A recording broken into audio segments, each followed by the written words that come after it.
એ તું તો બરડા ડુંગરે બેઠી આય મારી વિંજવાસણમાં વળી એ તને નમણું કરે છે તારા બાળ મારી વિંજવાસણમાં વળી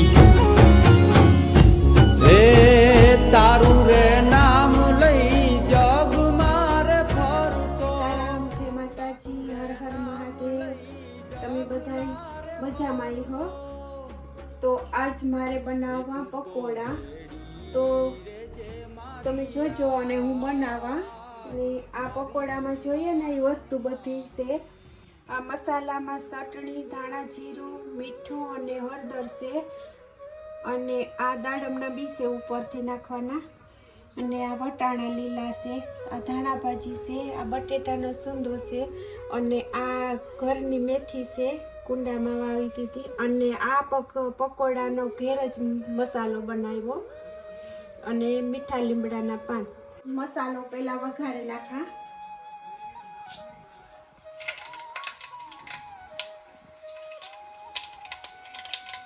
મસાલો તમારે વઘારવો હોય ને તો વઘારવાનો, ન વઘારવો હોય તો હાલે, પણ અમે મસાલો વઘારીએ। રાઈ, જીરું અને હિંગ, મીઠો લીમડો,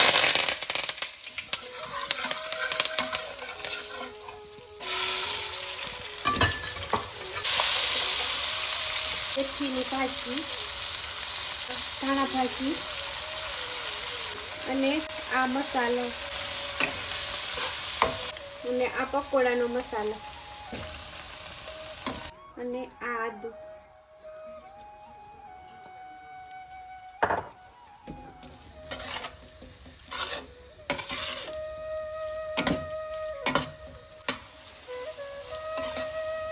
મસાલો બધો સળેગો, મિક્સ થેગો તો એવા સૂંદો નાખા બટેટાને,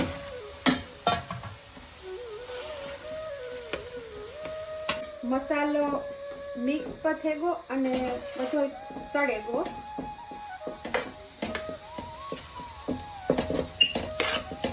દાડમના બી નાખા,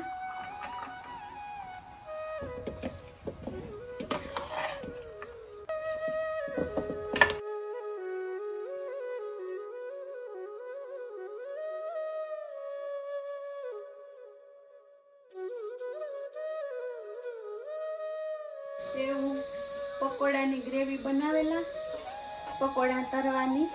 તો આ મેં મેંદાનો લોટ લીધો, આ છે ચણાનો લોટ,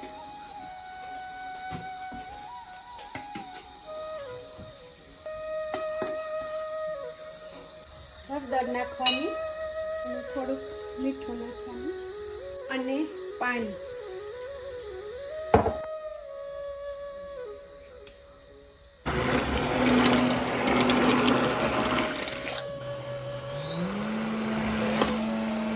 ખાટી આંબલી, ખજૂર અને ગોળની ચટણી।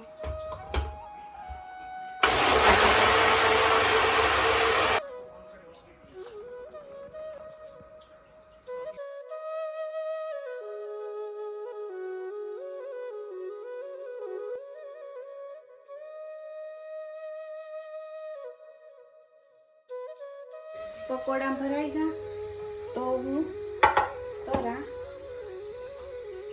શ્રી ગણેશાય નમઃ, જય અન્નપૂર્ણામાં।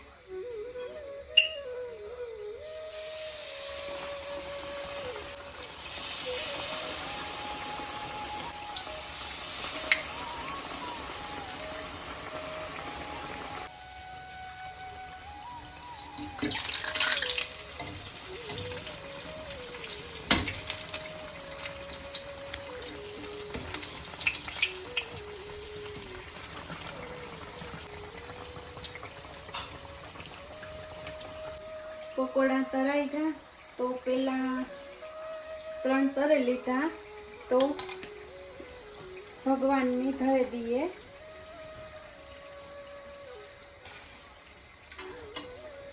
કાહાની તાહરીમાં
જો